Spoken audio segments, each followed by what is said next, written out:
The Mariana Trench lies in the western Pacific Ocean, east of the Mariana Islands, and it remains the deepest known part of the global ocean.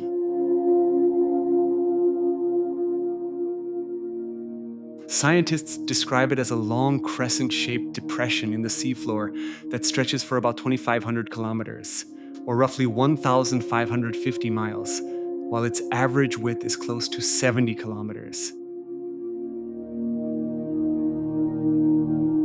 These dimensions alone are difficult to imagine because the trench is not simply a narrow crack in the ocean floor.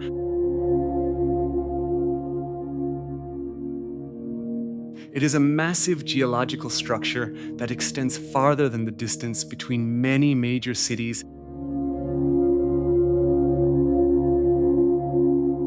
Deepest part of this trench is known as Challenger Deep, a name taken from the British research vessel HMS Challenger, which first recorded unusual depths in this region during the 19th century.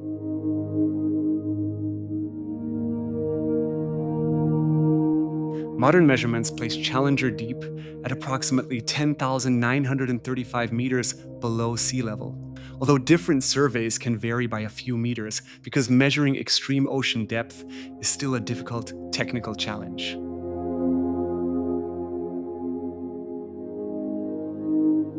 To understand that scale, researchers often compare the trench to Mount Everest, the highest mountain on Earth.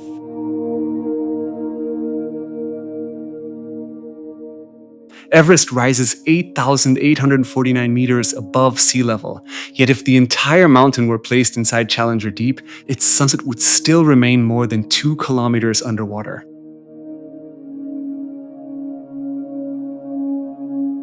That comparison is often used because it translates an abstract number into something the human mind can better visualize.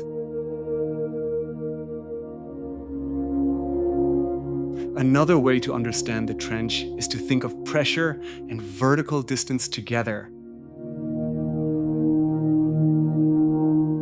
Commercial aircraft usually cruise at altitudes close to 10,000 to 12,000 meters above Earth. The bottom of Challenger Deep is nearly the same distance below the ocean surface as a jetliner flies above it.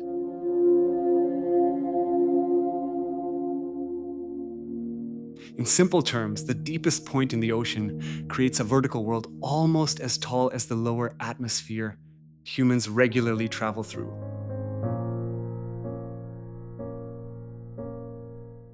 The numbers become even more remarkable when scientists compare the trench with the rest of the ocean.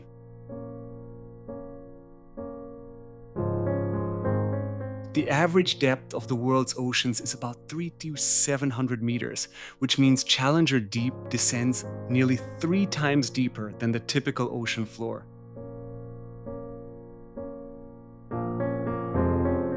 Even many deep ocean trenches elsewhere do not approach this scale. The Mariana Trench represents the most extreme example of a process called subduction, where one tectonic plate slowly moves beneath another and pulls part of Earth's crust downward over millions of years. Because of that process, the trench is not just deep by human standards.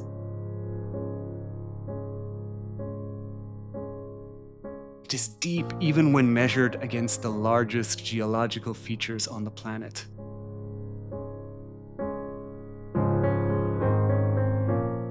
What makes these numbers even more striking is how little of this environment has been directly explored.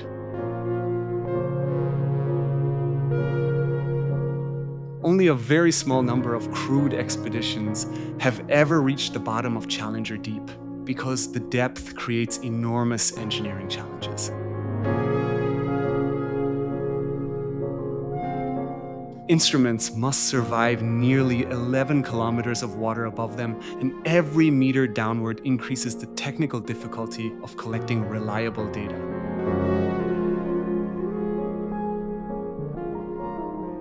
Despite advances in sonar mapping and deep-sea robotics, scientists are still refining measurements of the trench because the deepest parts of Earth remain among the least accessible places ever studied.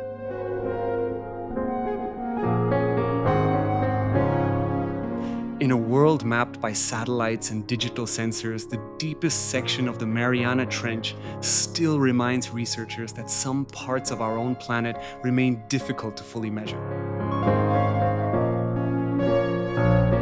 At the bottom of the Mariana Trench, the environment changes into one of the most extreme natural settings ever measured on Earth.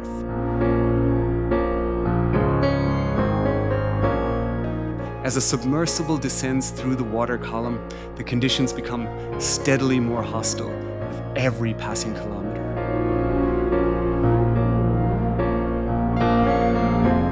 Sunlight disappears completely long before reaching the trench floor, leaving the deepest zone in permanent darkness. Temperatures near Challenger Deep usually remain between 1 and 4 degrees Celsius, only slightly above the freezing point of seawater. This cold is constant because sunlight cannot penetrate to those depths, and the deep ocean remains isolated from the warmer surface above.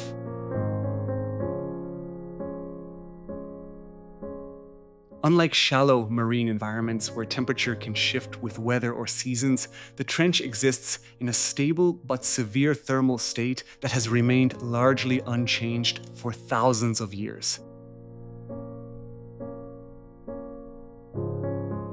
The most extraordinary condition, however, is pressure.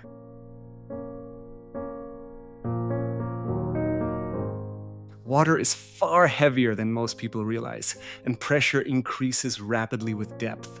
For every 10 meters of descent, pressure rises by about 1 atmosphere. At nearly 11,000 meters below sea level, the pressure in Challenger Deep exceeds 1,000 atmospheres, or more than 16,000 pounds per square inch.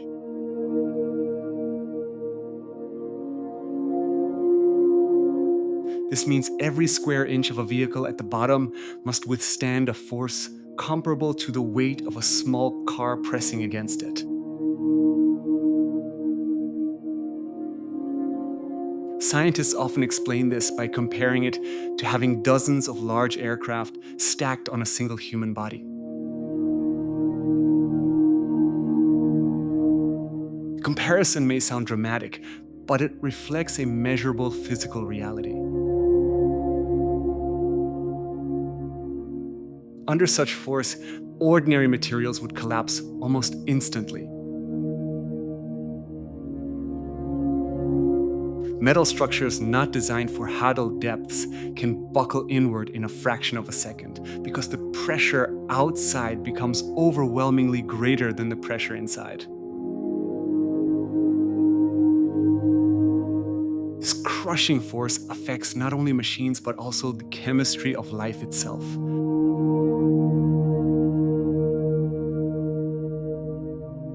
In shallow water, proteins and cell membranes operate under relatively mild pressure, but in the trench, those same biological structures would normally lose their shape and stop functioning.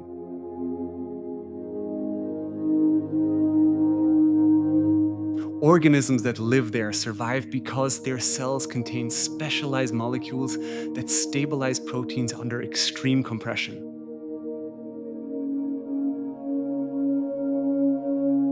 Researchers have found that many trench animals produce compounds known as piezolites, which help maintain normal cellular activity despite the immense surrounding force. Without these molecular adaptations, life at such depth would not be possible.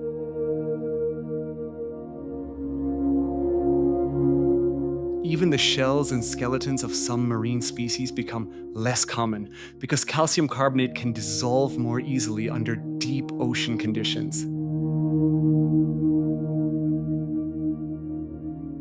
The darkness of the trench creates another challenge.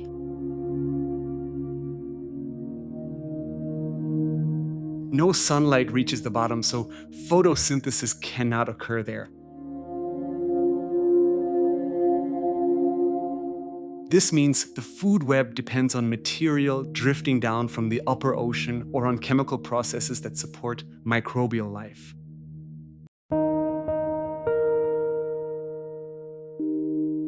The lack of light also changes how animals sense their environment.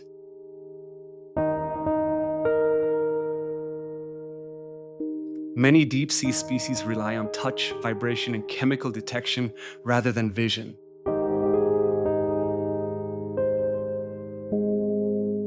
Some produce bioluminescence in higher deep zones, although the deepest trench animals often conserve energy instead of generating light.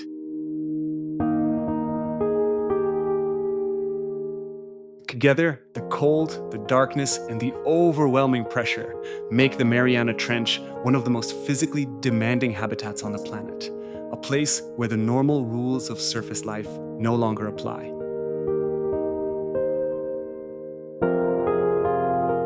History of exploring the Mariana Trench reflects the gradual development of ocean science over more than a century.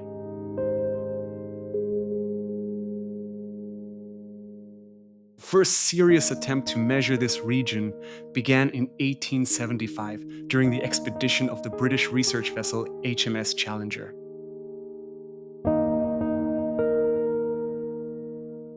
Using weighted rope lowered into the Pacific, the crew recorded a depth of about 8,184 meters in the trench. Although that early measurement was not perfectly accurate by modern standards, it revealed that an unexpectedly deep part of the ocean existed in this remote area.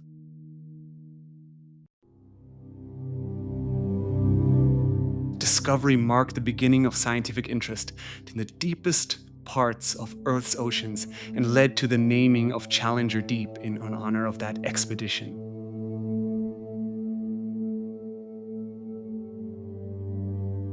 A more precise survey came in 1951 when the British vessel HMS Challenger 2 returned to the area with echo-sounding technology.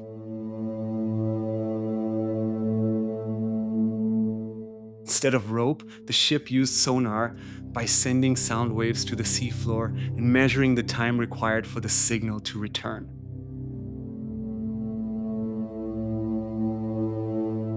This method produced a depth estimate of approximately 10,900 meters, showing that the trench was significantly deeper than earlier measurements had suggested.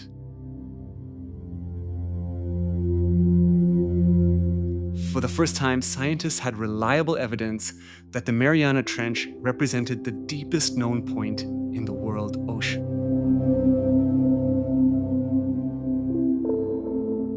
First human descent to the bottom took place in 1960 when Swiss engineer Jacques Piccard and US Navy Lieutenant Don Walsh traveled inside the bathyscaphe Trieste.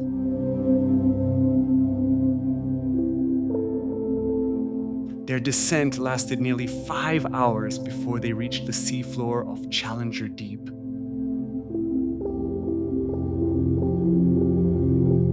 They remained there for only about 20 minutes because the pressure and technical limits of the vessel allowed little time for observation.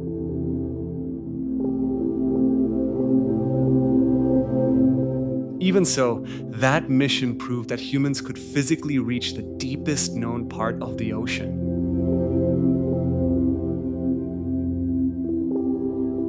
More than 50 years later, in 2012, filmmaker and explorer James Cameron completed the first solo dive to Challenger Deep aboard the Deep Sea Challenger. His expedition collected video, samples, and scientific data that improved understanding of the trench.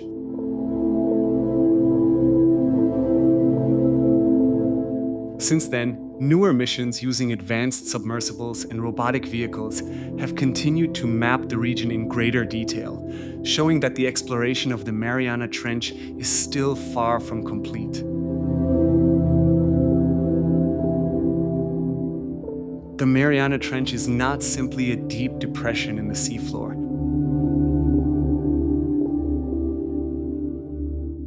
It is the visible result of a slow geological process that has been shaping Earth for millions of years.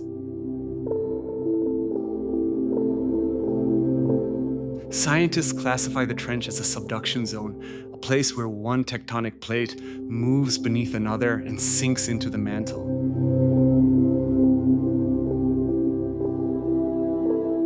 In this region, the Pacific Plate, which is one of the oldest and densest oceanic plates on the planet, is gradually descending beneath the smaller Mariana Plate.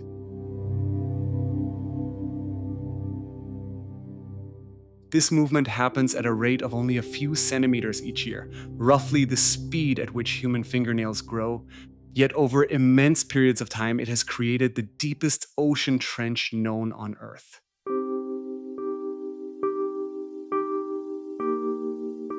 As the Pacific Plate bends downward, it forms a curved trench along the boundary between the two plates. Descending crust does not simply disappear. It carries water, minerals, and sediments deep into Earth's interior.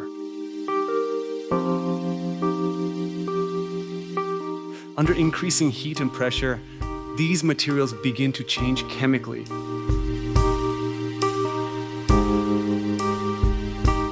Some of that trapped water rises back upward into the overlying mantle, where it lowers the melting point of surrounding rock. This process can generate magma, which is one reason the Mariana region is associated with volcanic activity. The nearby Mariana Islands themselves are part of an island arc formed by this same tectonic system.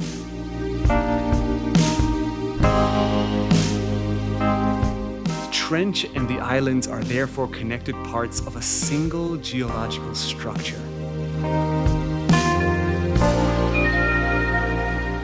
Researchers have also discovered unusual features around the trench that reveal how active this environment remains. Some areas contain mud volcanoes, where mineral-rich fluids and soft sediments rise from below the seafloor. Other sites release gases such as methane and hydrogen that can support deep microbial ecosystems.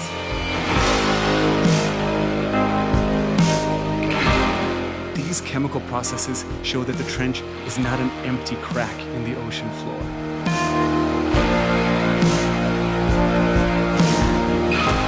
It is a dynamic system where Earth's crust is continuously recycled.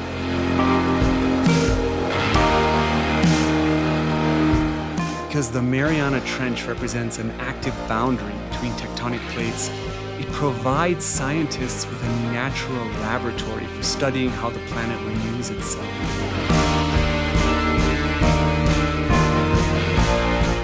Rocks that once formed at the ocean surface can eventually be pulled downward into the mantle, altered by extreme conditions, and later return to the surface in a different form.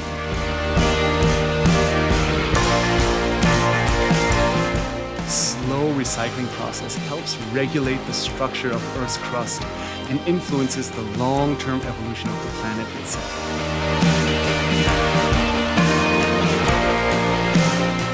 The journey into the ocean begins in the uppermost layer known as the epipelagic zone, often called the sunlight zone.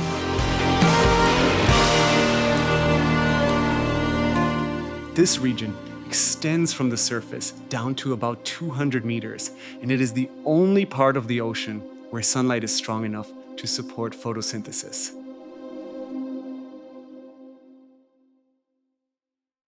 In this bright layer, microscopic organisms called phytoplankton drift through the water and form the foundation of marine life.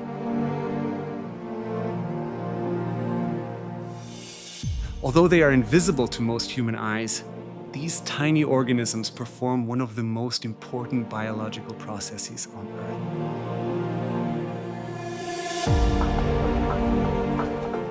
Using sunlight, carbon dioxide, and dissolved nutrients, they produce energy through photosynthesis and release oxygen into the atmosphere. Scientists estimate that marine phytoplankton generate nearly half of the oxygen produced on the planet, making the ocean an essential part of Earth's life support system.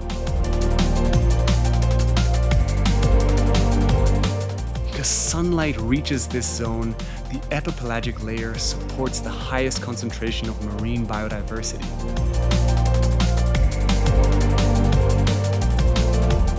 Countless species of zooplankton feed on phytoplankton, and these small drifting animals then become food for fish, jellyfish, and larger predators.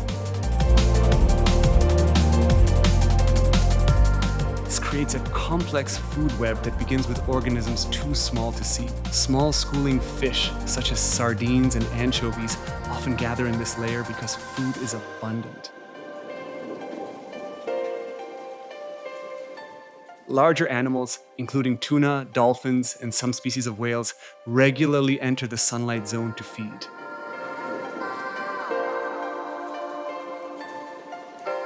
Even animals that spend much of their lives in deeper water often return to this upper layer because it contains the greatest concentration of biological energy in the ocean.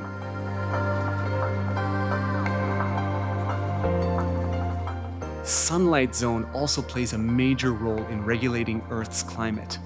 Phytoplankton absorb large amounts of carbon dioxide from the atmosphere during photosynthesis.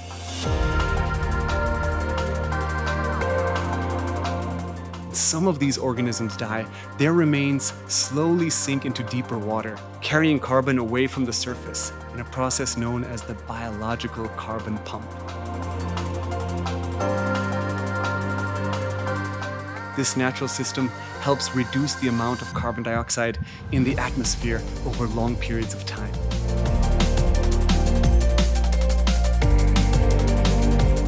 Despite its importance, the epipelagic zone is delicate.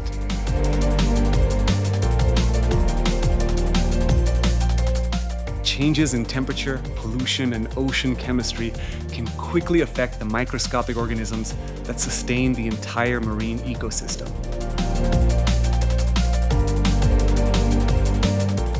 What appears from above to be a simple blue surface is actually a thin but vital layer where sunlight powers one of the most important ecological systems on Earth.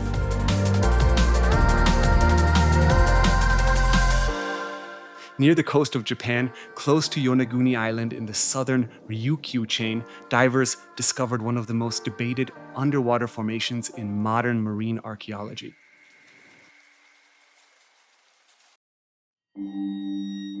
In 1986, local diver Kihachiro Aratake was searching for new diving locations when he encountered a large rock structure resting beneath the sea.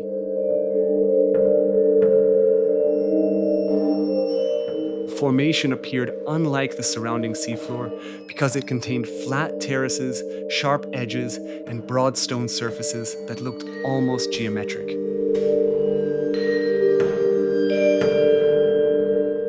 Some sections seemed to resemble steps, while other parts suggested platforms or carved walls.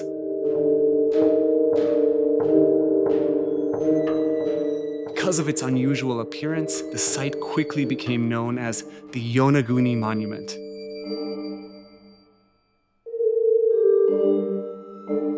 Marine geologist Masaki Kimura from the University of the Ryukyus spent years studying the structure and proposed that at least part of the monument may have been modified by human activity thousands of years ago.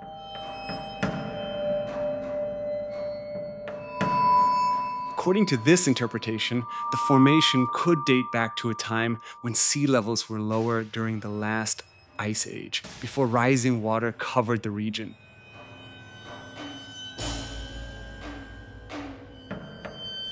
Supporters of this view point to straight lines, apparent stairways, and symmetrical surfaces that seem difficult to explain as purely natural.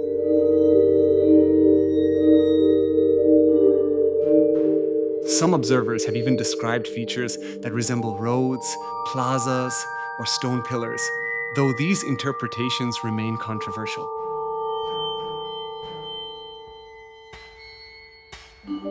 Other scientists strongly disagree with the idea of a lost human-built site.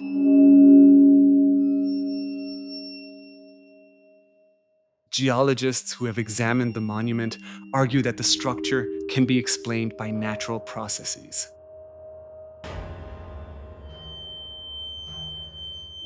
Sandstone in the area tends to fracture along straight planes, and over time, tectonic movement combined with wave erosion can create angular shapes that appear artificial.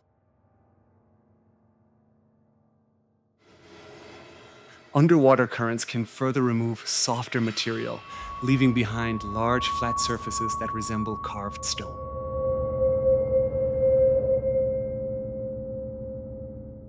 From this perspective, the monument may be a striking geological formation rather than evidence of an ancient civilization.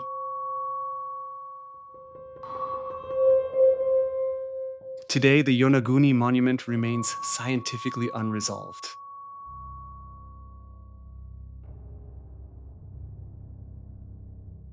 No artifacts, tools, or inscriptions have been conclusively found to prove human construction.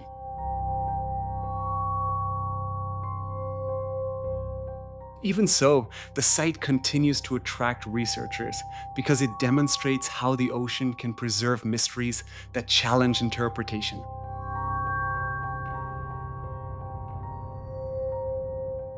Whether natural or partially modified, the monument remains one of the most unusual underwater formations ever discovered in the Pacific.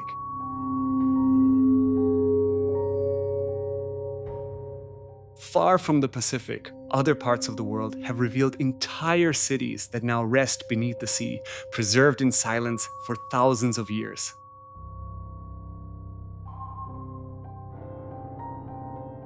One of the most remarkable examples is the ancient city of Thonis Heracleion, discovered in the waters off the coast of Egypt.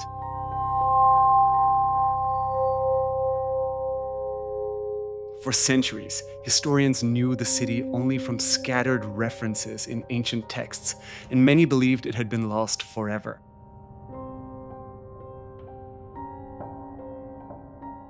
In 2000, French underwater archaeologist Franck Gaudiot and his team located the ruins beneath the Mediterranean Sea.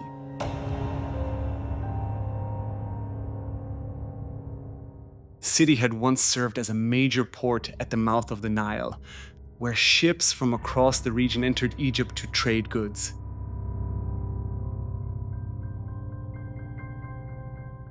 Over time, a combination of earthquakes, rising sea levels, and unstable sediment caused the ground beneath the city to collapse, slowly pulling buildings into the water. Excavations at the site uncovered enormous stone statues, temple walls, anchors, coins, and everyday objects that had remained hidden for more than 1,000 years.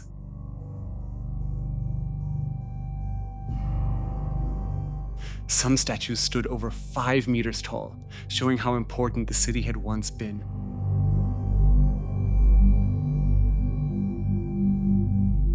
Archaeologists also found religious objects linked to Egyptian worship, providing valuable insight into daily life and spiritual practice in the ancient harbor. Because the city sank gradually rather than being destroyed instantly, many structures remained surprisingly intact beneath layers of sand and mud.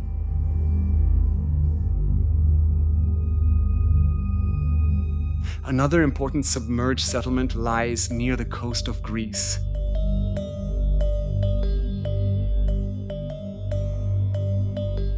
Known as Pavlopetri, this site is considered one of the oldest known underwater towns in the world.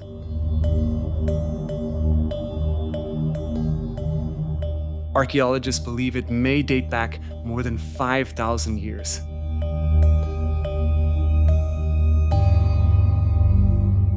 Unlike many other submerged sites, Pavlopetri still preserves a recognizable street plan.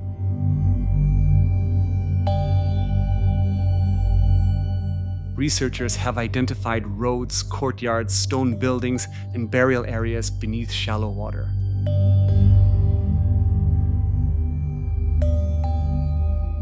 Layout suggests a well-organized community that once supported trade and daily life along the ancient coastline.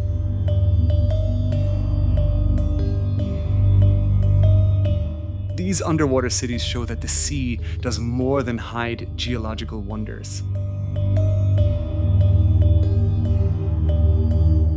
It can also preserve fragments of human history. Beneath calm water, entire settlements can remain untouched for centuries, offering researchers a rare chance to study civilizations that disappeared from the surface long ago. Below the sunlit surface of the ocean lies the mesopelagic zone, often called the twilight zone.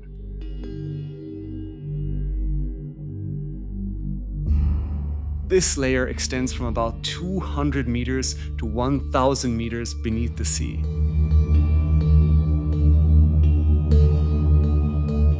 At these depths, sunlight becomes extremely weak and cannot fully illuminate the water.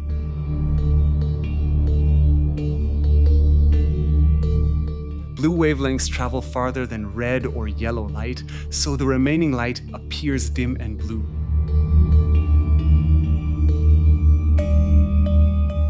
Because very little sunlight reaches this region, photosynthesis can no longer occur. This means the twilight zone cannot produce its own energy in the same way as the upper ocean.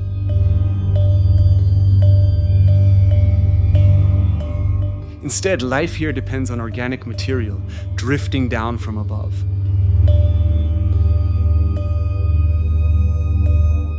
Physical environment also changes rapidly in this layer.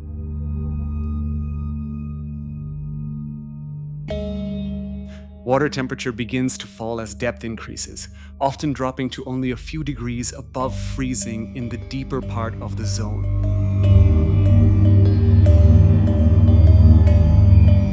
Pressure rises continuously as well.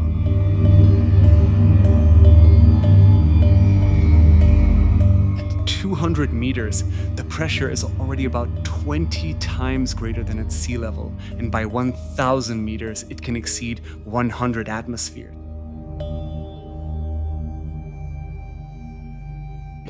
These conditions create a habitat that is darker, colder, and far more compressed than the surface ocean.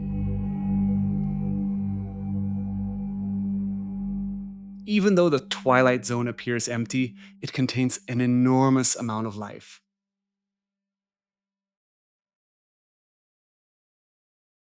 Scientists estimate that this region may contain more fish biomass than all of the world's coastal fisheries combined.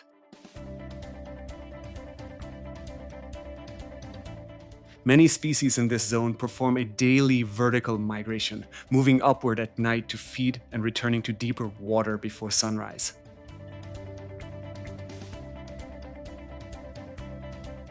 This movement is considered the largest animal migration on Earth in terms of total biomass.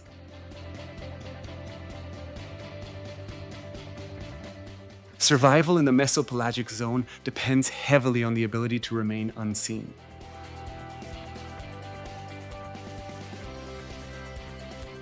In the twilight zone, sunlight is weak, but it is still strong enough for predators to detect the silhouette of an animal swimming above them.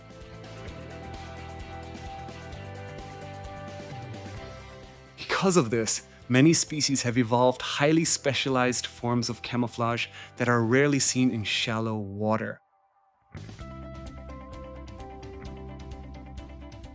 One of the most effective strategies is transparency.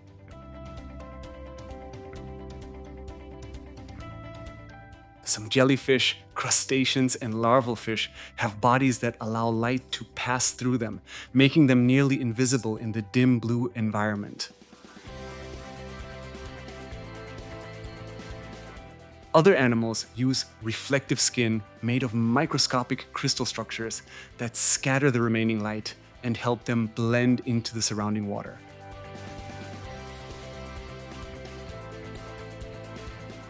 A more advanced adaptation is known as counterillumination.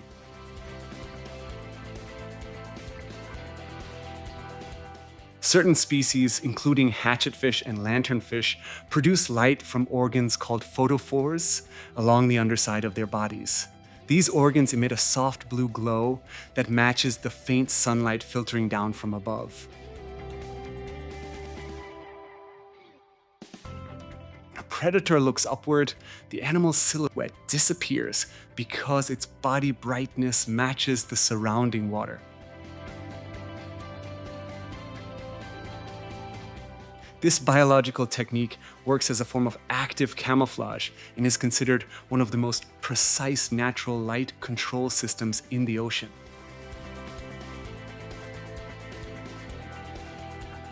Some species can even adjust the intensity of their light depending on the time of day or the depth at which they are swimming.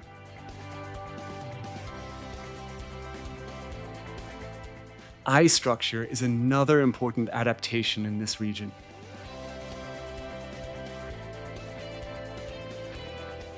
Many Twilight Zone fish have unusually large eyes that are highly sensitive to minimal light.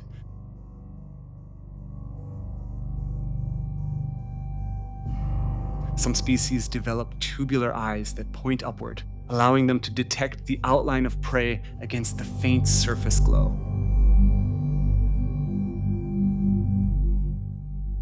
This design increases the amount of light entering the retina and improves survival in near darkness.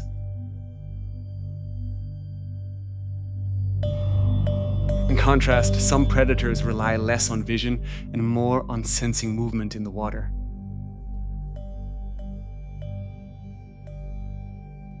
These adaptations show that camouflage in the deep ocean is not simply passive concealment.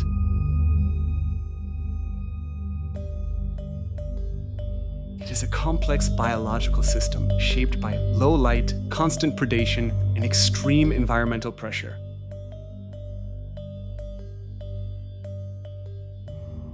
In the twilight zones, survival often depends not on speed or strength, but on the ability to disappear in open water.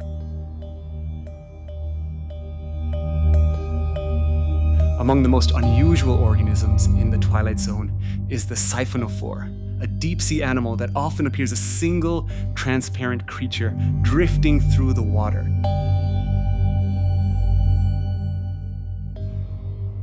At first glance, it can resemble a delicate ribbon or a luminous thread extending for several meters.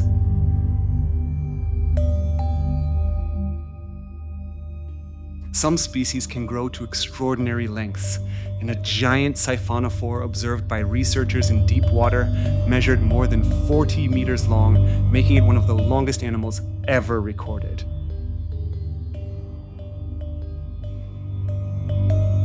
Despite its appearance, a siphonophore is not a single animal in the ordinary sense.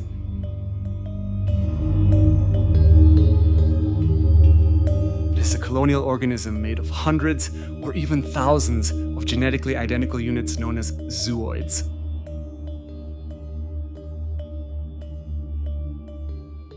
Each zooid performs a highly specialized biological function.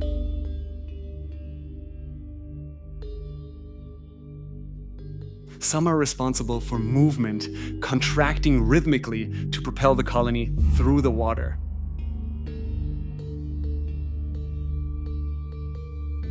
Others capture prey using long tentacles covered with stinging cells that can immobilize small fish or crustaceans.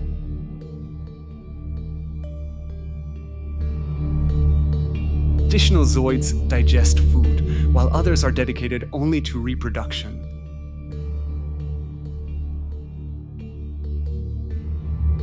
Individually, these zooids cannot survive on their own.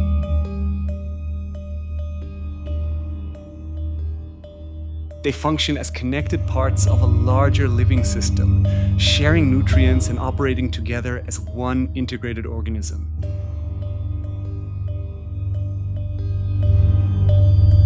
Scientists often describe this arrangement as one of the clearest examples of biological cooperation in the animal kingdom.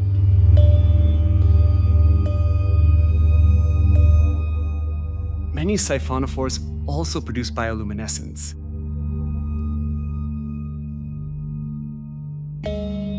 In the darkness of deeper water, some species can generate pulses of blue or green light.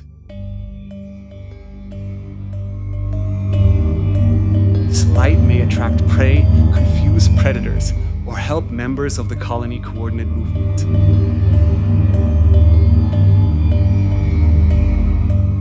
Because the colony is so fragile, most siphonophores can only be studied in their natural environment using remotely operated vehicles.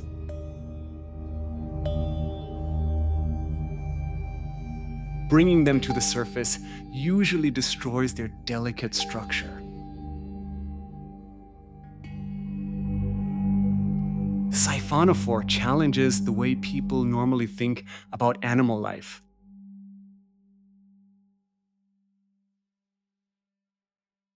It is neither a simple individual nor a loose group of separate organisms.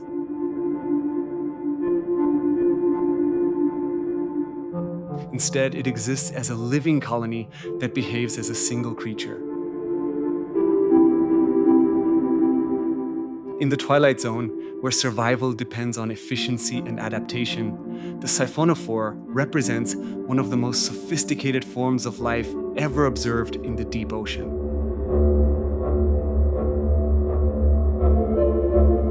Below 1,000 meters, the ocean enters the bathypelagic zone, commonly known as the midnight zone. At this depth, sunlight disappears completely.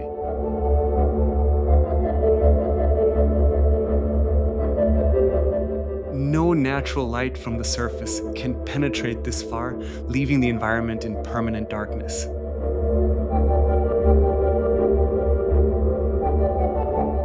Unlike the twilight zone above, where faint blue light still remains, the midnight zone exists in a world where vision becomes far less useful.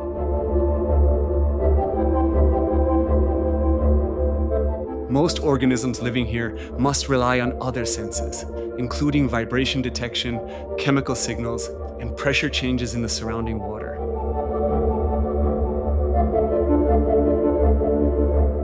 Physical conditions become much more severe in this region.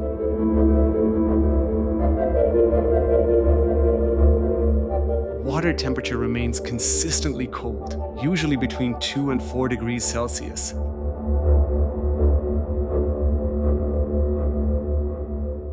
This stability may seem calm, but the pressure increases dramatically with depth.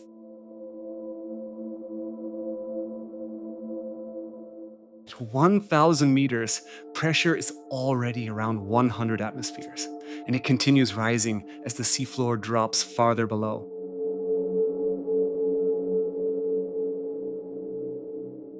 Every square centimeter of an organism's body must withstand intense compression from the surrounding water.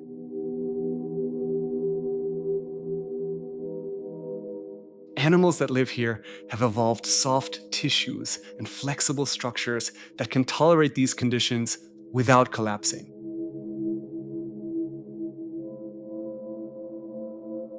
Food is also scarce in the midnight zone.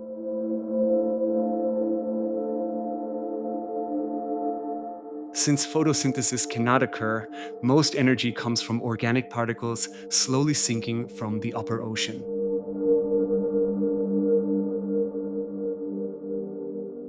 This falling material, sometimes called marine snow, becomes a critical source of nutrition.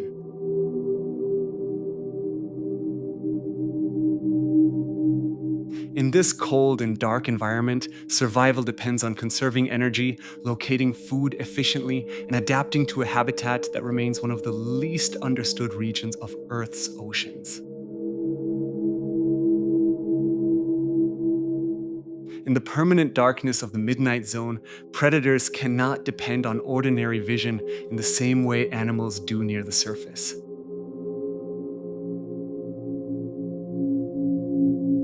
Light is almost completely absent, and food is rare, so every encounter between hunter and prey becomes important.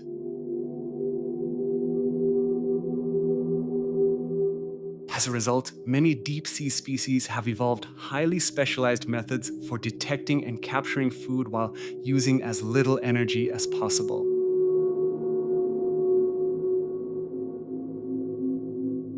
Some of the most recognizable predators in this environment are anglerfish, whose appearance reflects the extreme conditions of the deep ocean.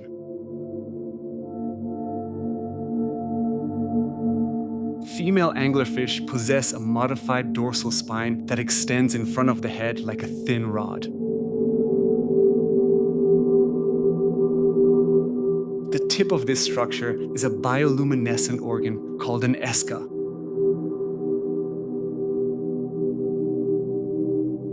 This small light is produced by symbiotic bacteria that live inside the tissue and generate a faint glow.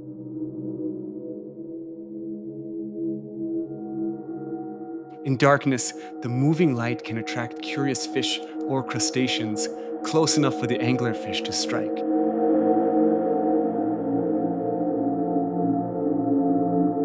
Its jaws can open wide and its teeth curve inward, making escape difficult once prey is captured.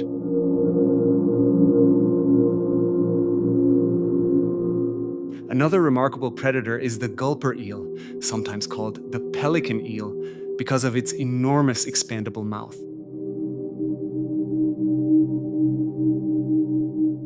Unlike most fish, its jaws are much larger than its body would suggest.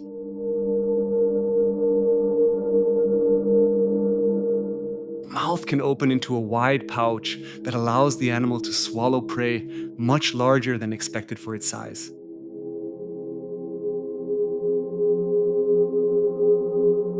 Scientists believe this adaptation is valuable in a habitat where meals may be infrequent. Instead of pursuing prey constantly, the gulper eel can take advantage of any opportunity that appears.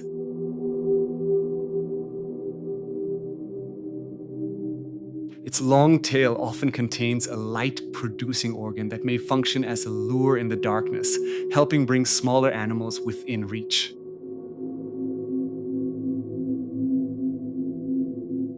The black swallower shows another extreme feeding strategy.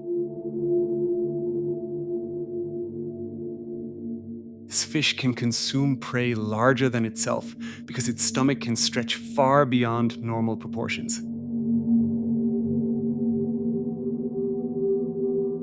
Its skeletal structure and skin are adapted to expand after feeding.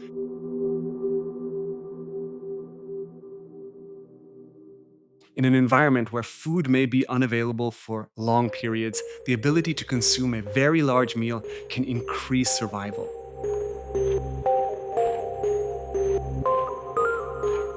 Some specimens have been found with prey so large that the predator itself could barely continue swimming afterward.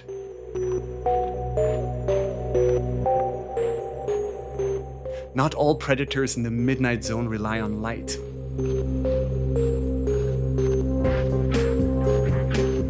Some species detect tiny movements through sensitive lateral line systems that respond to water vibrations. Others can sense chemical traces released by wounded animals nearby.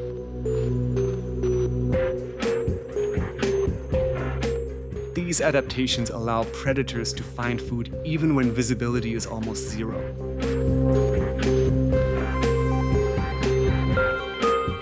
In the midnight zone, survival is not based on speed alone.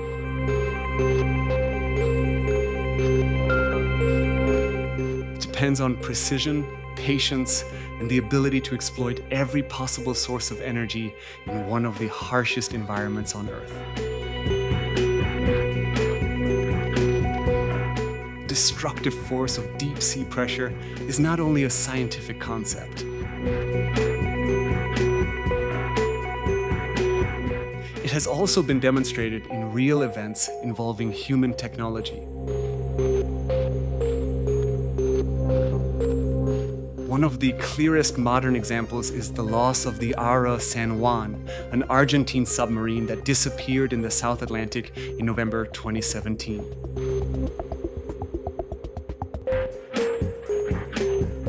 The vessel was carrying 44 crew members during a routine patrol when communication with shore was suddenly lost. Before contact ended, the crew had reported a problem involving seawater entering through the snorkel system while the submarine was operating near the surface.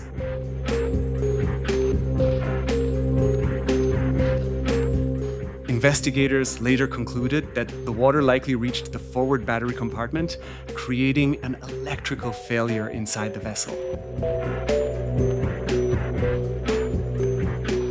After that final message, the submarine never responded again.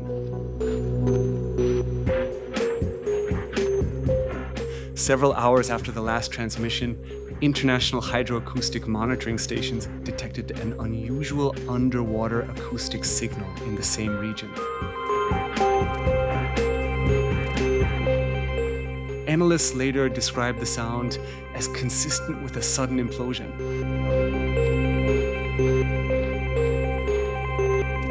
Unlike an explosion that pushes outward, an implosion occurs when external pressure becomes stronger than the structure designed to resist it.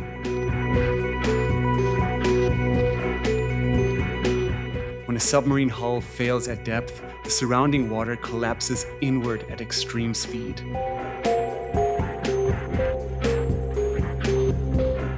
The event can happen in milliseconds.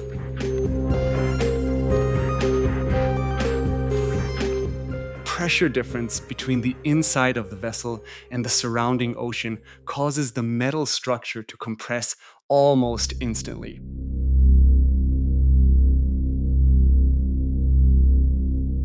At significant depth, there is no practical time for human reaction because the structural failure happens faster than the nervous system can process it.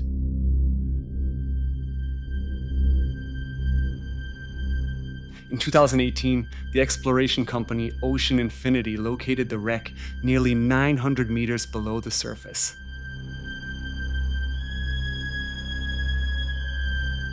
Images showed the hull broken into multiple sections scattered across the seafloor.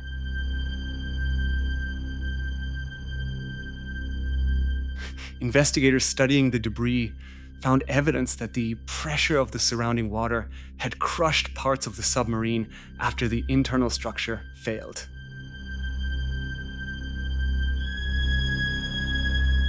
At that depth, pressure is roughly 90 times greater than at sea level.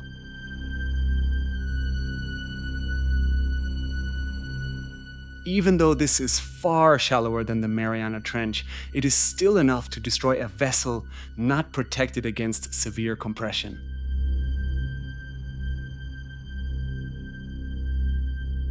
The loss of the Ara San Juan became a sobering reminder of how unforgiving the ocean can be below the surface.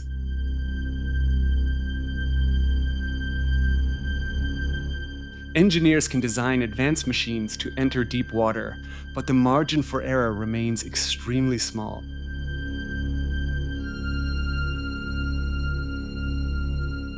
In deep environments, pressure is not simply a background condition.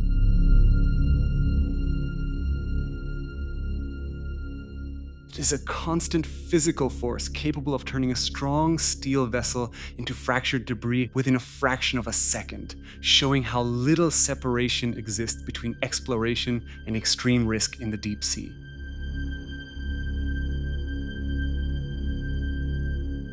Below the midnight zone lies the abysso-pelagic zone, often called the abyssal zone, extending from about 4,000 to 6,000 meters beneath the ocean surface.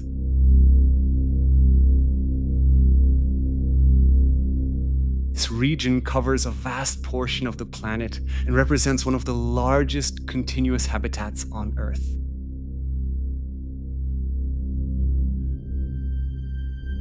Unlike the steep walls of ocean trenches, much of the abyssal zone consists of broad plains that appear almost flat.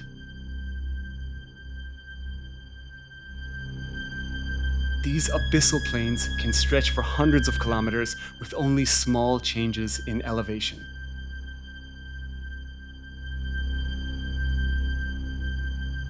Fine sediment slowly settles here over millions of years, creating a soft layer of mud that covers the seafloor like a thin geological blanket. Conditions in this zone remain extremely stable. Temperatures usually stay close to 2 degrees Celsius, and complete darkness surrounds the seafloor at all times. Pressure in the abyssal zone reaches about 400 to 600 atmospheres, meaning every organism must survive under a force hundreds of times greater than at sea level.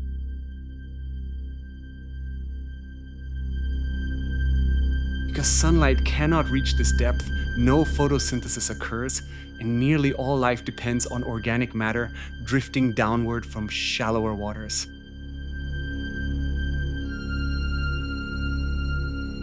Although the abyssal zone appears empty at first, it supports a slow but persistent ecosystem.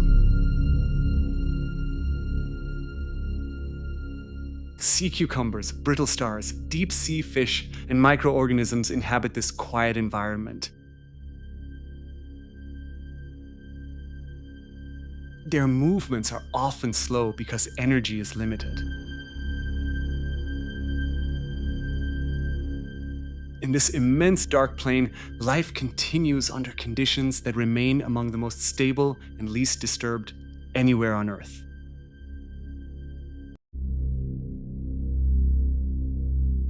In the abyssal zone, the main source of food comes from above in a slow process known as marine snow.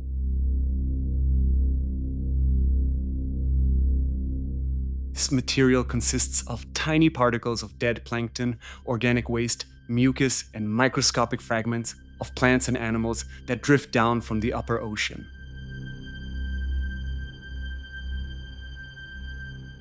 From the surface, these particles fall continuously through the water column, sometimes taking weeks before reaching the deep sea floor.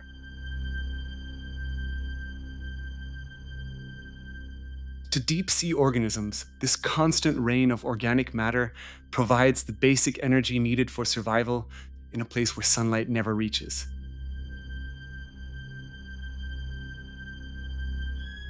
Many animals in the abyss depend entirely on this falling material.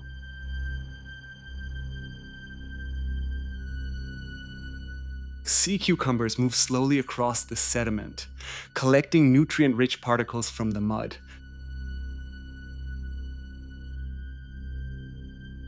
Brittle stars and small crustaceans also feed on these remains, recycling energy that originally came from the sunlit ocean above. Because food arrives in such limited amounts, many abyssal animals have adapted to survive long periods with very little nutrition.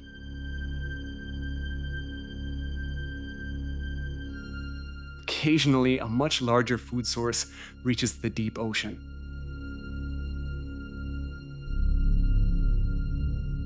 When a whale dies and its body sinks to the seafloor, it creates what scientists call a whale fall. A single whale carcass can support a deep sea ecosystem for years or even decades.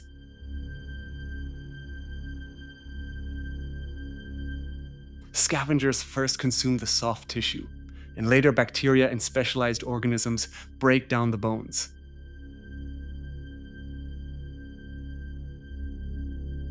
These rare events provide a concentrated source of energy in an otherwise nutrient-poor environment, creating temporary ecosystems in one of the darkest regions of the ocean.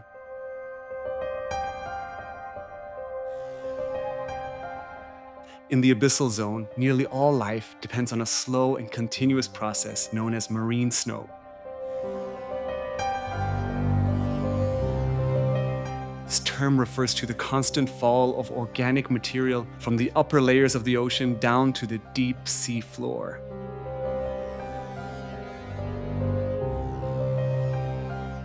Marine snow is made of dead plankton, microscopic algae, fecal particles, mucus, and tiny fragments of decaying animals.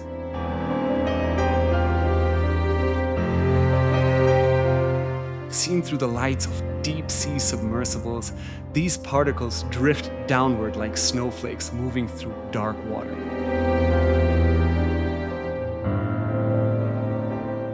Although each particle is extremely small, together they provide the primary energy source for animals living thousands of meters below the surface where sunlight can no longer reach.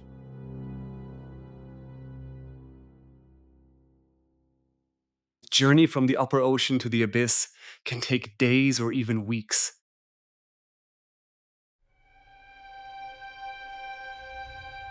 During that descent, much of the material is consumed by organisms living in the water column above, so only a small fraction reaches the seafloor.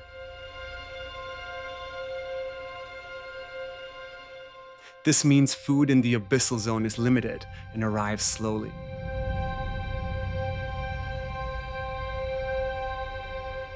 Animals that live there have adapted to this scarcity.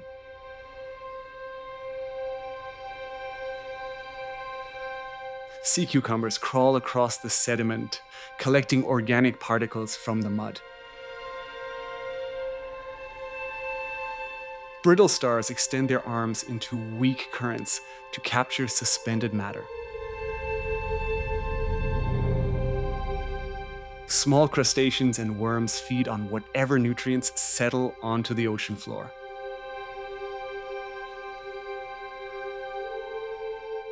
Because energy is so limited, many abyssal animals move slowly and conserve as much energy as possible.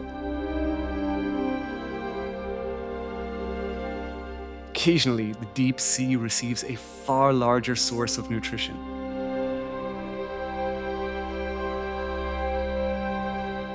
When a whale dies near the surface and its body sinks, it creates what scientists call a whale fall. A large whale carcass can deliver several tons of organic material to the seafloor at once.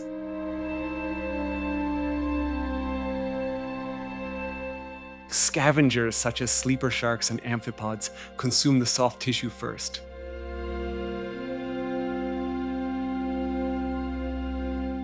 After that, bacteria begin breaking down the remaining bones and releasing chemicals that support specialized organisms.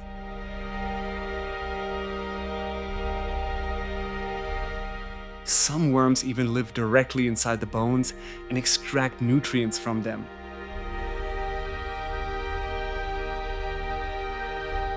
A single whale fall can sustain a local ecosystem for decades.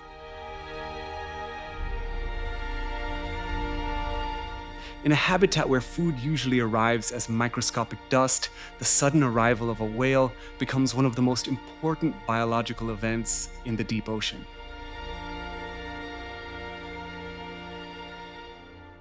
The Hadal zone begins at depths below 6,000 meters and includes the deepest trenches in the world's oceans, with the Mariana Trench as its most well-known example.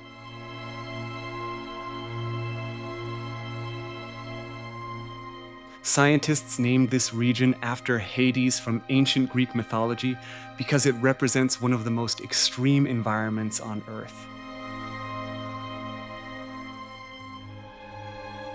The trench itself was formed by a geological process called subduction.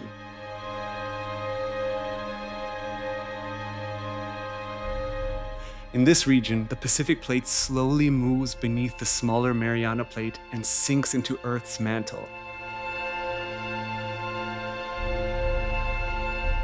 This movement happens at only a few centimeters each year, but over millions of years, it has created a narrow depression, nearly 11 kilometers deep.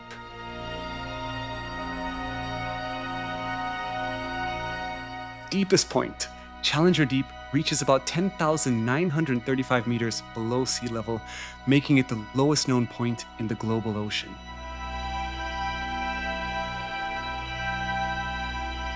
At these depths, the physical conditions become almost unimaginable.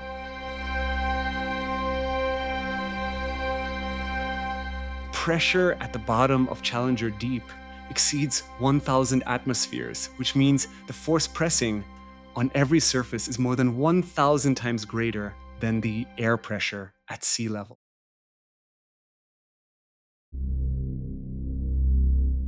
In practical terms, each square inch of an object must withstand nearly 16,000 pounds of force.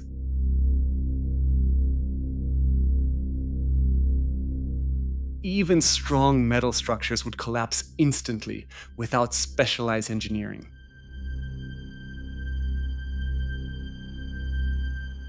Human exploration of this zone requires pressure-resistant submersibles built with thick titanium or specially designed composite materials to prevent implosion.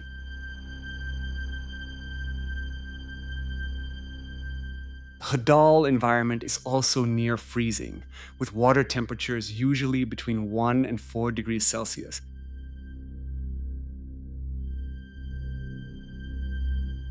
No sunlight reaches this depth, so the trench remains in complete darkness.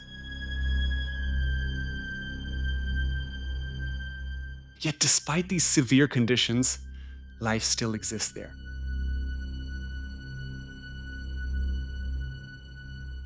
Microorganisms, crustaceans, and certain fish have developed biochemical adaptations that allow their cells to function under immense compression. For scientists, the Hadal zone is more than the deepest part of the sea.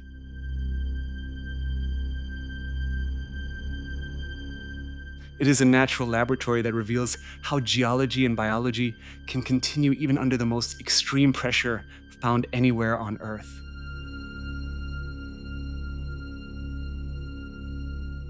The Mariana Trench is not only a place of extreme depth, but also a site of unusual chemical activity on the seafloor.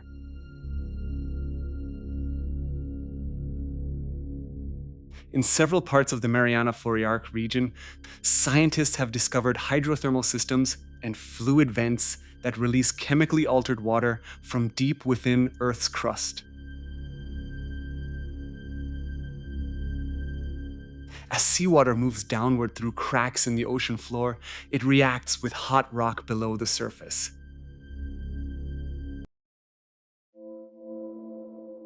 During this process, minerals dissolve into the water and then return upward through vents carrying methane, hydrogen, sulfur compounds, and other dissolved elements.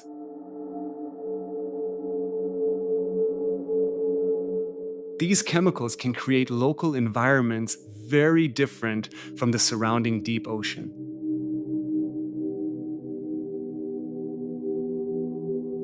One of the most unusual discoveries in the region is the presence of liquid carbon dioxide vents.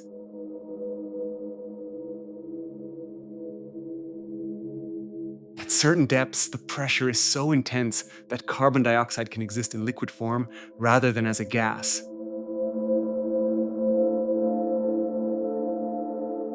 When released from the seafloor, it forms shimmering droplets that collect in small pools before slowly dissolving into seawater.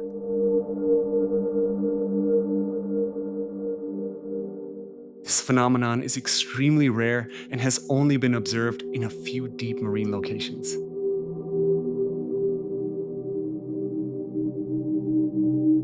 These chemical vents support forms of life that do not depend on sunlight.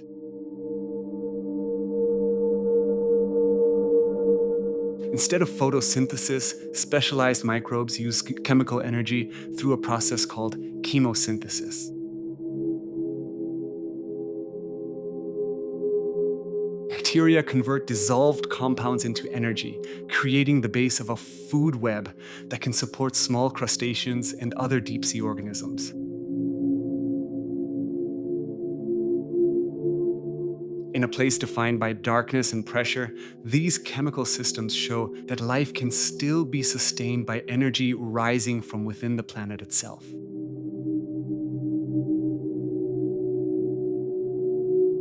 Life in the deepest parts of the ocean has forced scientists to reconsider the limits of biological survival.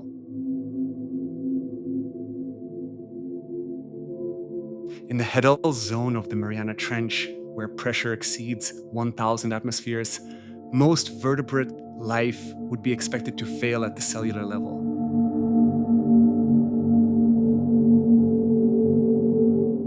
Proteins can lose their structure, membranes can become unstable, and normal metabolic reactions can stop functioning.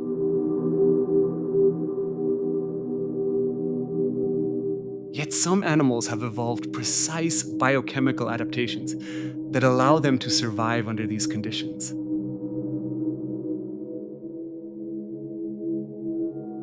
One of the most remarkable examples is the Mariana snailfish, a small translucent fish that has become a symbol of deep ocean resilience.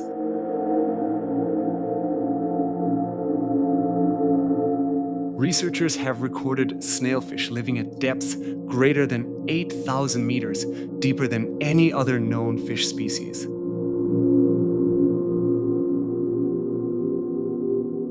Its body looks fragile compared with shallow water fish because it lacks heavy scales and has a soft skeleton with reduced mineralization.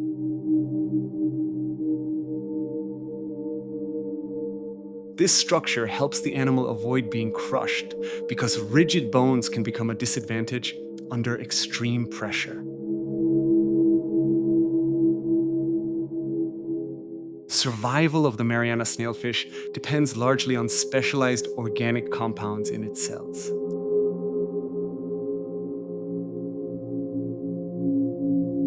Scientists have found that deep living fish accumulate molecules known as trimethylamine N oxide, or TMAO.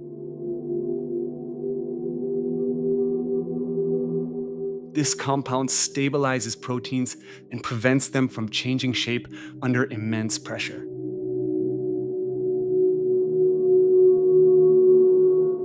Without this biochemical protection, essential cellular processes would stop.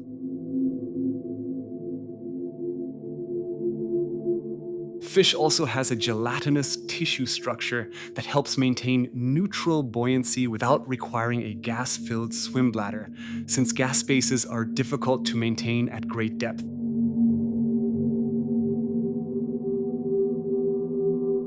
Instead of relying on speed, the snailfish moves slowly above the sediment and feeds mainly on small crustaceans that live on the trench floor.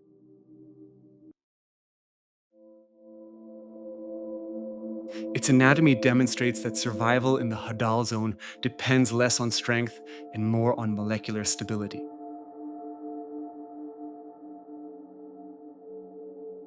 Even more unusual are the giant single-celled organisms known as xenophyophores.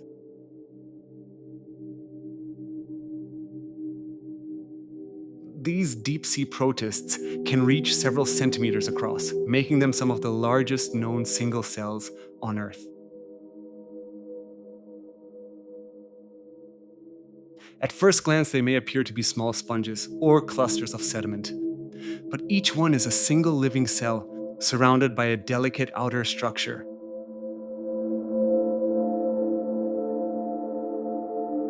Xenophyophores collect particles from the seafloor and absorb nutrients from the surrounding mud.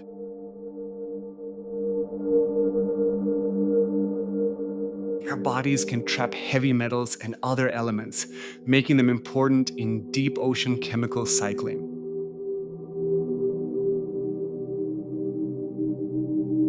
Scientists have observed large populations of these organisms in trench environments where few other visible animals can survive.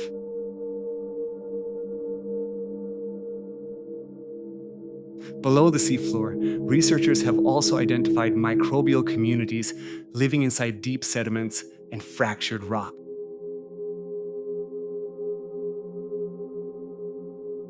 These microorganisms survive without sunlight and may use chemical reactions involving minerals as their energy source.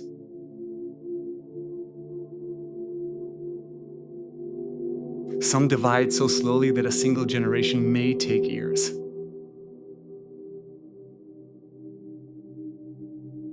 Together, the snailfish, xenophyophores, and deep microbial life reveal that the Mariana Trench is not a lifeless void.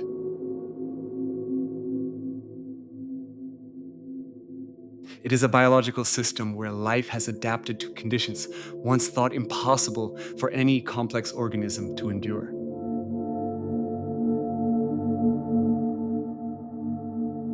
Although the deep ocean is often imagined as completely silent, the Mariana Trench is filled with sound.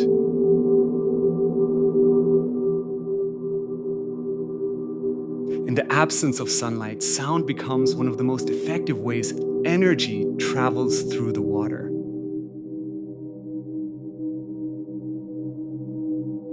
Deep below the surface, scientists use instruments called hydrophones to record the acoustic environment of the trench.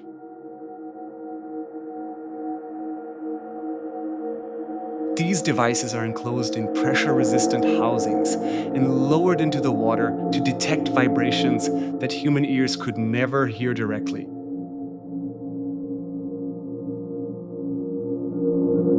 The recordings have shown that the deep ocean is not an empty acoustic space.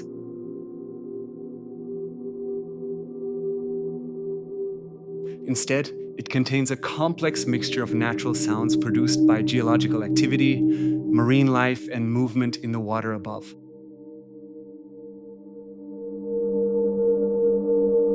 One reason sound travels so efficiently in the ocean is the presence of a layer known as the deep sound channel, sometimes called the SOFAR channel.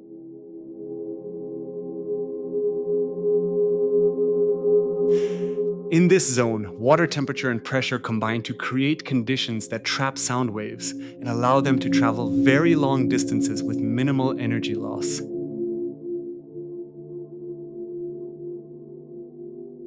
Sound generated hundreds or even thousands of kilometers away can move through this channel and still be detected by sensitive instruments.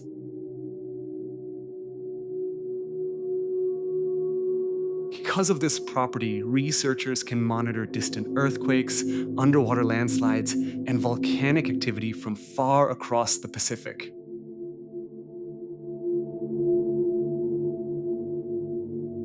Even storms on the surface can create low-frequency vibrations that travel downward into the trench.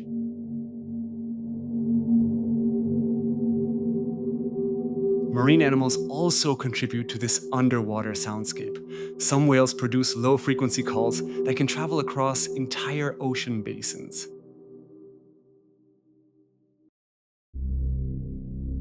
These vocalizations can sometimes be recorded even in very deep water.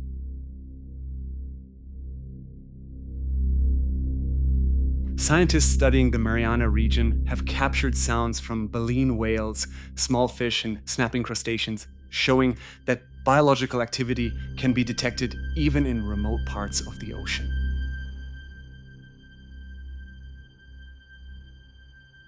Sound, therefore, provides researchers with a way to study life in places where direct observation is difficult.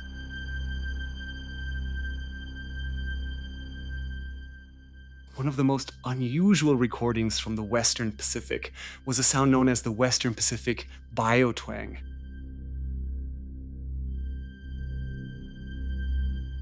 It was recorded by the National Oceanic and Atmospheric Administration in 2014.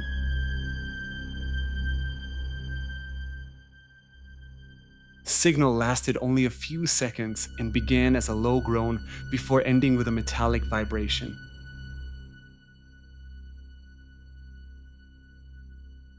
At first, the sound seemed artificial because of its unusual structure.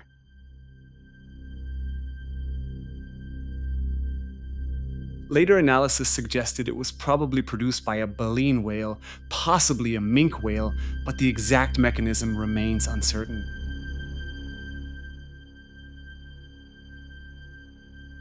What made the sound remarkable was its combination of biological rhythm and mechanical quality.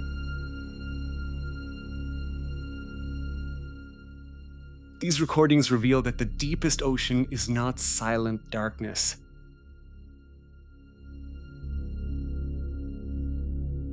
It is an environment where sound carries information across vast distances.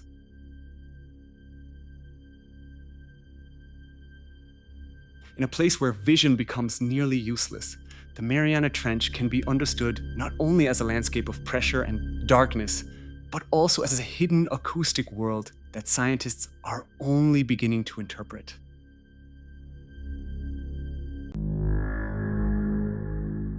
Deepest parts of the ocean have always inspired stories that move beyond science. Because so little of the Mariana Trench has been directly observed, it has often become linked to modern legends about giant creatures still hidden in the darkness.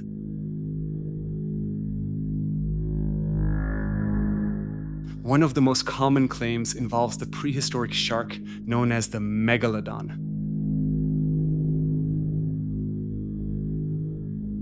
This extinct species, Otodus megalodon, lived millions of years ago and may have reached lengths of more than 15 meters.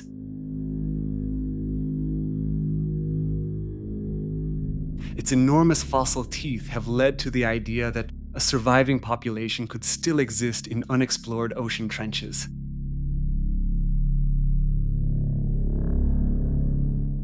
The Mariana Trench is often mentioned in these stories because its depth seems large enough to hide an unknown predator from human observation.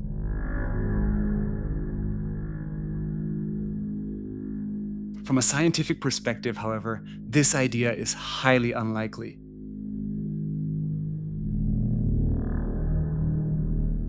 Large predators require a stable food supply, and the trench does not contain enough energy to support an animal of that size.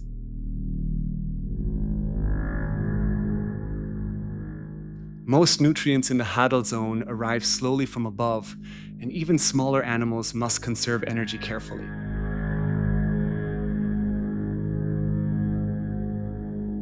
In addition, Megalodon was probably adapted to warmer upper ocean environments where prey, such as large marine mammals, were more abundant.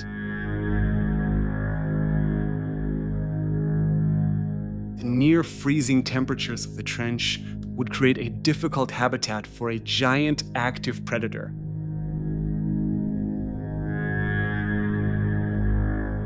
Fossil evidence also shows that Megalodon disappeared about 6 million years ago, and no verified remains suggest that it survived into modern times.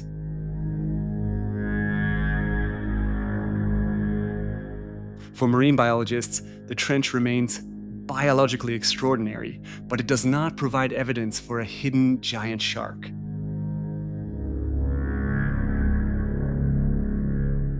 Another modern legend connected to remote oceans is the so-called Ningen, a mysterious pale humanoid figure reported by some sailors in polar waters.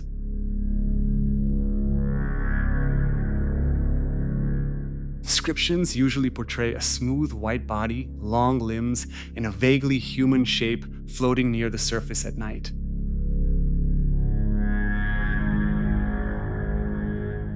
Although these stories are not directly linked to the Mariana Trench, they reflect a broader pattern in how people interpret the unknown ocean.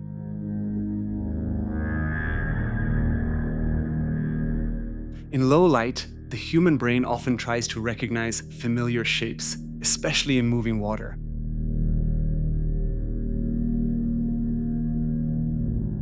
Ice formations, whales, large squid, and even floating debris can appear strangely human when seen briefly in darkness.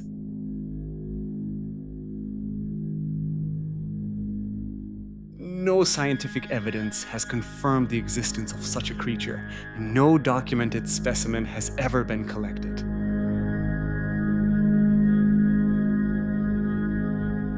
Researchers who study deep ocean environments often point out that mystery itself can create myths.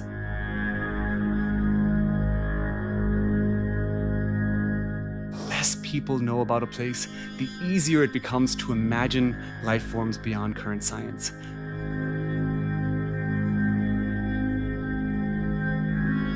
The Mariana Trench contains species that once seemed impossible, including fish living under immense pressure and giant single-celled organisms on the seafloor.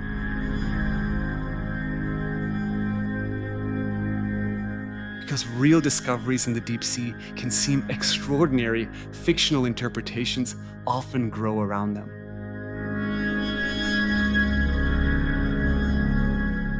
What makes the trench fascinating is not the need to invent monsters, but the fact that reality is already unusual.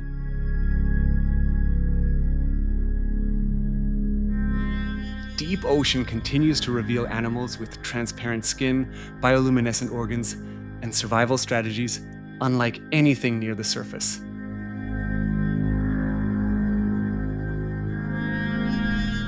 In many cases, scientific discovery has shown that the true life of the deep sea can be more remarkable than the legends created around it.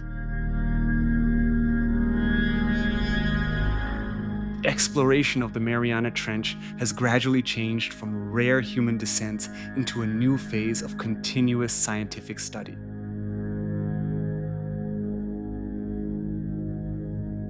For much of history, reaching the deepest part of the ocean was considered nearly impossible because of the immense pressure and technical limitations of underwater vehicles. First successful human descent came in 1960 when Don Walsh and Jacques Piccard reached Challenger Deep aboard the Trieste.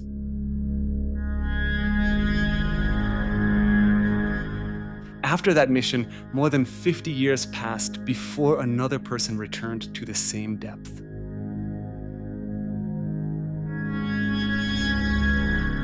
In 2012, James Cameron completed a solo dive in the deep-sea Challenger and collected new biological samples, sediment cores, and high-resolution video.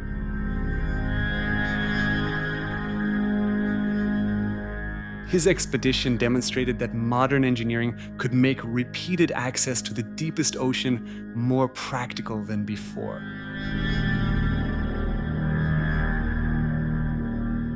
In recent years, exploration has become more advanced through the use of crewed submersibles and autonomous robotic systems.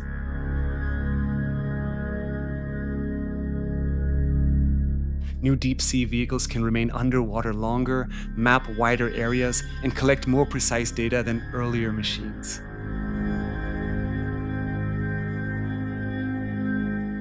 Chinese researchers developed the Fenduje, which successfully reached Challenger Deep and carried scientific instruments capable of collecting samples under extreme pressure.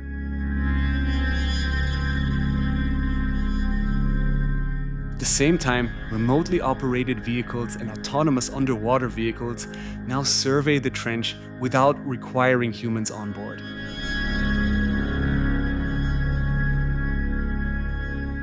These systems can photograph the seafloor, measure chemical conditions, and create detailed, three-dimensional maps of terrain that was once invisible.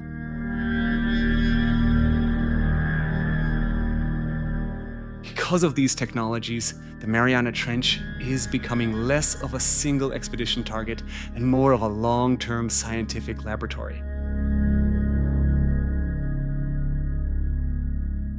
The trench also attracts attention because of the resources found in the deep ocean.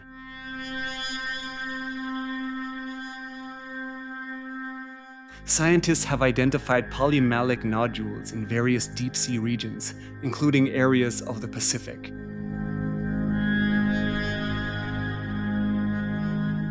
These mineral-rich deposits contain elements such as manganese, nickel, cobalt, and copper, which are important in batteries and modern electronics.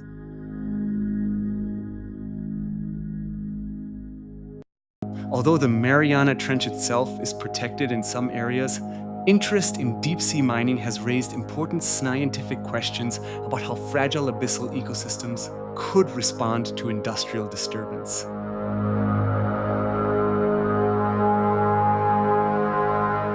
Many organisms in the deep sea grow slowly, and some habitats may take centuries to recover from physical damage.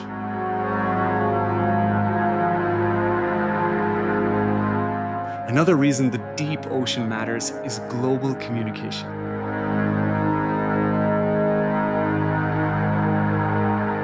A large portion of the world's internet data moves through submarine fiber optic cables laid across the seafloor.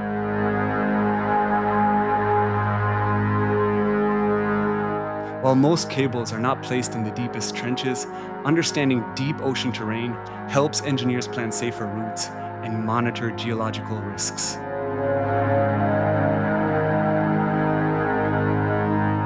The seafloor is therefore not only a scientific frontier, but also part of modern infrastructure.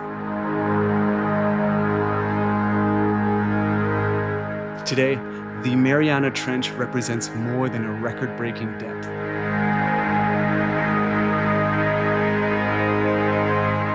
It has become a place where geology, biology, engineering, and environmental science meet.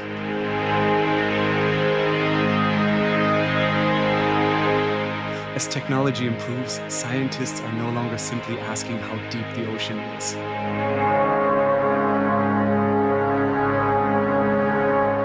They are beginning to ask what the deepest part of Earth can teach us about the planet itself.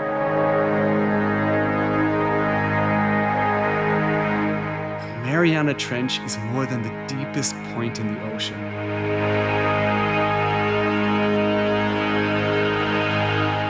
It is one of the most important natural laboratories on Earth.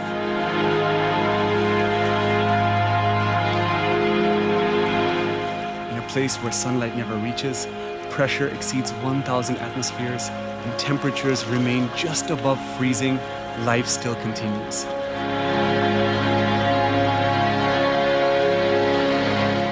Microbes, crustaceans, and deep-sea fish have adapted to conditions that once seemed impossible for complex organisms.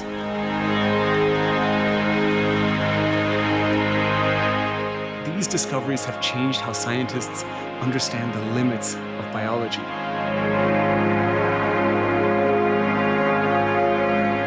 They show that life can survive in environments far more extreme than those found on the surface of the planet.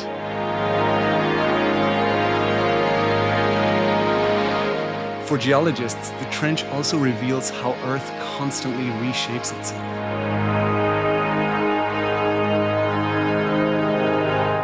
The slow movement of tectonic plates creates the trench, while chemical reactions deep below the seafloor recycle minerals back into the planet.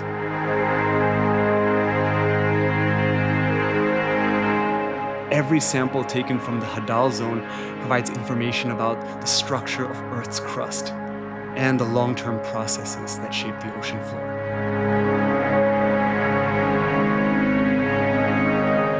Because these changes happen over millions of years, the trench preserves evidence of geological activity that cannot be studied easily anywhere else.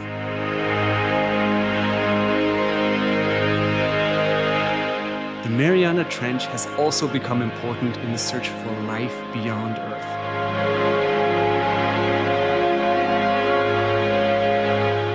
Scientists often compare deep ocean ecosystems to the hidden oceans believed to exist beneath the icy surfaces of moons such as Europa and Enceladus.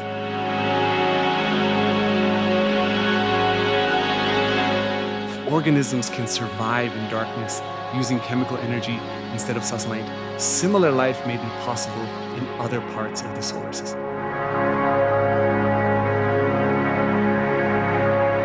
The deep sea, therefore, offers a model for understanding environments far beyond our own world.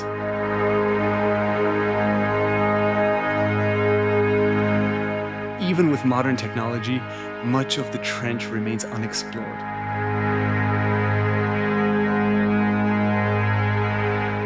Every expedition continues to reveal new species, unusual chemistry, and unexpected geological features.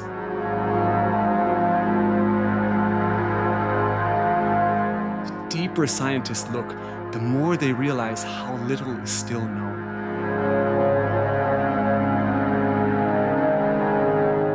Mariana Trench remains a reminder that some of the greatest mysteries on Earth are not in distant space, but in the silent depths of our own planet.